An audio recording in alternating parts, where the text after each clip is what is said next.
So fam, I'm definitely making a bunch of videos today. But I just wanted to show a little bit of truth. This kid just he was wearing a shirt, an orange shirt that said 10 on it. I'm guessing that's like some type of symbology. And this guy has now turned himself so that his head is pointing directly to me. Now, as you can see, this is a big beach, and I continuously have people coming out of nowhere and planting themselves directly in front of me. So I haven't experienced an attack yet in the last 30 minutes or so. It's been about 30 minutes. I'm sure there's going to be something that they're planning, but just to let you know what's going on, there are people who are doing some things that might not be, oh, they left. Look at that, that's interesting. At least they're on camera. And he's turned around and he's moved. For me, I believe that they're definitely getting some type of transmissions. They're communicating in some way. Now he has turned over as I put him on camera. Excuse me. And he was pointing in my direction, and now he has changed his actual position.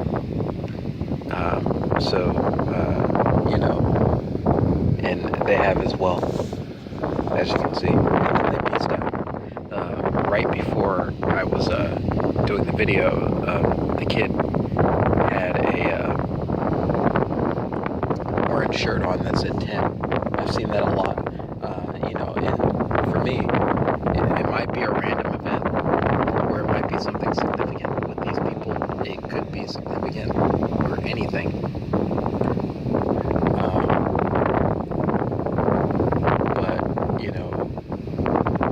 Just want to put some people on camera,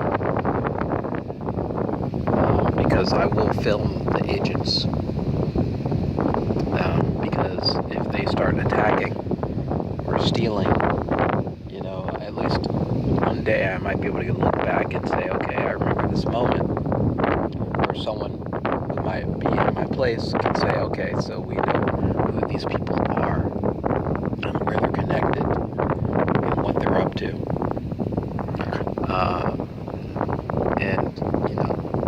For me, it's like, damn, is it possible that all white people are doing this type of shit? I can't imagine. But from what I have read, that, white people are infertile, white women are infertile, and can't have babies, and if they do, they're but an abomination. And that means that any baby that comes from them is an abomination. Whatever comes out. And so, in that instance, you have to realize that there's quite the thing going on here. And they don't want to be filmed. They don't want people to recognize who they are. They don't want to be held up to any form of judgment for what they do. And what they do is some very nasty and dangerous things. From my experience, and just a list. You can see the scars. What they do ain't good. And so, that's physical, and then mentally, there's nothing like having homosexual thoughts implanted inside your brain nonstop, so that they make you feel, or try to make you feel, like you're interested in having gay sex. Now, I can't explain to you how weird that is, but it happened. And it was, that was when I was in jail, because they have you. And so they're gonna try to do all sorts of implants. And I'm not sure who it is that has these issues. I even had an experience, like, when I was in jail, where, you get to move your bunks and stuff like that.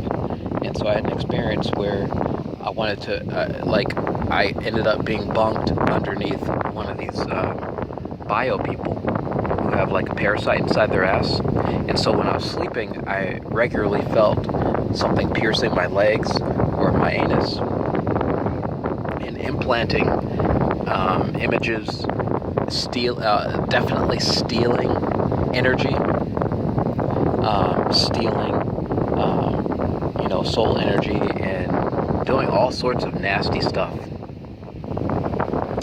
And, not being accountable for it. And, and then being verbally attacked as well. I mean, it was a whole operation. There was this guy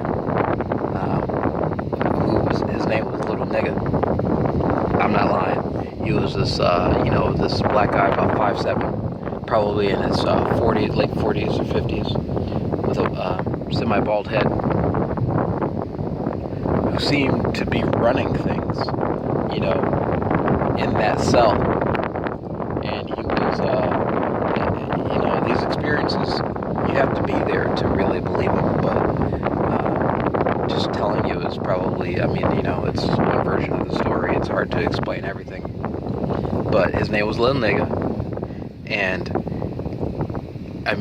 had an issue with me. And I remember the first or second night that I was there, something usually happens. Like, we'll have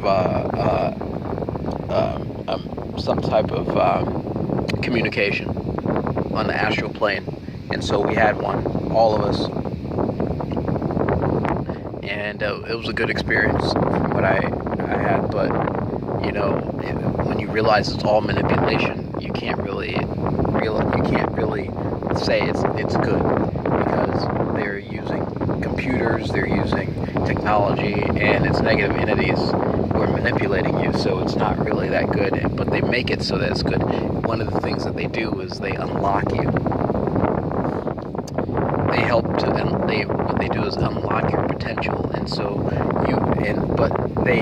but at the same time, they cut you off from the greatest one, and then use their own energy as a catalyst to allow you to meditate. And believe it, and who knows where they get that energy from? Children, stolen energy from people. Who knows? I've actually heard them say it a couple times. They called it lunch. Someone stole my lunch. I've had, a couple of instances like that. Anyway, so what happened is that we'd have, a meditation session, and of course I'm dumb, so I fall right into it, and I meditate with them, and, it's an explosive experience usually. And then they take that experience, they use it for themselves. And so, and I'm not sure how long this energy lasts, because they continuously drain you in different ways. They took it. And then there was a white guy who said he was Palestinian. And, in jail, you're separated by race. Like, the blacks are in one side, the Asians are another. Whites are, like, upstairs with Mexicans. So you don't mix, you don't intermix, because one of the things that I was told that I would be killed as a black man if, for example, I decided to go and work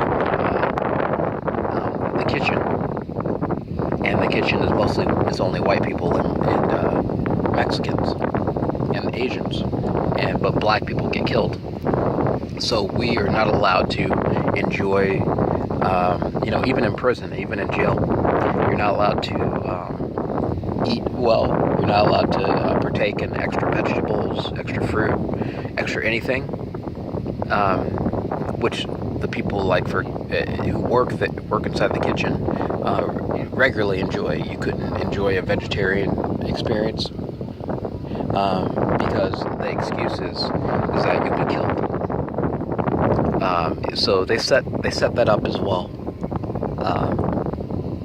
It's a whole fucking messed up system. I'm just telling you that they really just really just destroy people on so many levels. On every level that you can think of, they destroy them. And they use racism and stuff like that in order to belittle people and hurt them. Anyway, so there was a white guy who showed up one day and said he was Palestinian and that he's more black than the white people. He looked exactly like Hitler's child, and he even had kind of like a mustache like Hitler. Now, this is the second time I've experienced this when I was in jail. Had another experience where there was a guy who had this Hitler mustache and was very racist. Anyway, but this time, and this is how I know that you can't really trust black people who might be in jail. Like, you don't know if they're negative entities. They might be evil negative entities. And so what happened to me is that this white guy ended up being able to stay not in the Asian section, but in the completely black section, and the black people accepted it. And one of the funny things that I realized is that, when you're in jail, you can get in a fight just by coughing. All right, people will beat you up if you cough too loud. And I had several experiences where I never talked to anybody really, but they kept trying to initiate fights. They kept trying to beat me up in different ways. They kept trying to they harassed me in different ways. And so they would reach out and say all sorts of nasty stuff, hurt you. I had experiences where no matter any type of reason basically that you could give them to punch you or to hurt you, they would use it. And these are black people. And I saw plenty of fights, plenty of people just destroying, beating themselves up. And I realized that a lot of these entities have taken over black bodies, or they're part of the cabal, or they're biobots, and so they're not really black. They're not like us. And so in my experience that I had, and then I had this white guy who decided that he wanted to bunk right next to me and sleep. Like, when he slept right into my face. So it was basically a complete operation going on. And so, you wouldn't know this unless you were there. But I realized that once he got there, I started getting he would get very angry about something, agitated, he would forcefully. Okay, so what would happen is that they would set up a scenario where people would get in an argument, and they never would beat up this white guy. By the way, they did DP him once, where he had to go and do a whole bunch of push-ups and sit-ups. But as I mentioned before, if you just coughed, you would get in a fight. And I several times almost got beaten up just for saying one or two things. Now, this white guy, he had a mouth like you wouldn't believe. Just yelling and screaming and telling anybody whatever the fuck he wanted. And he never got even... I couldn't believe how it was happening. I couldn't believe it. And so that's when I realized that, some white supremacy is going on here. And these Jews and whoever else are part of it. Anyway, so he would attack and attack and attack. As soon as an argument, it was very staged. He would start an argument, and all of a sudden, I'd get punches and kicks nonstop, hit, nonstop, attacks, and I'm sure it's his negative entity that was inside him. And then I decided to move my bunk all the way to the other end of the black section, and guess who shows up right next to me? The white guy who says he's black, who looks like Hitler. Shit's fucked. Peace out, fam.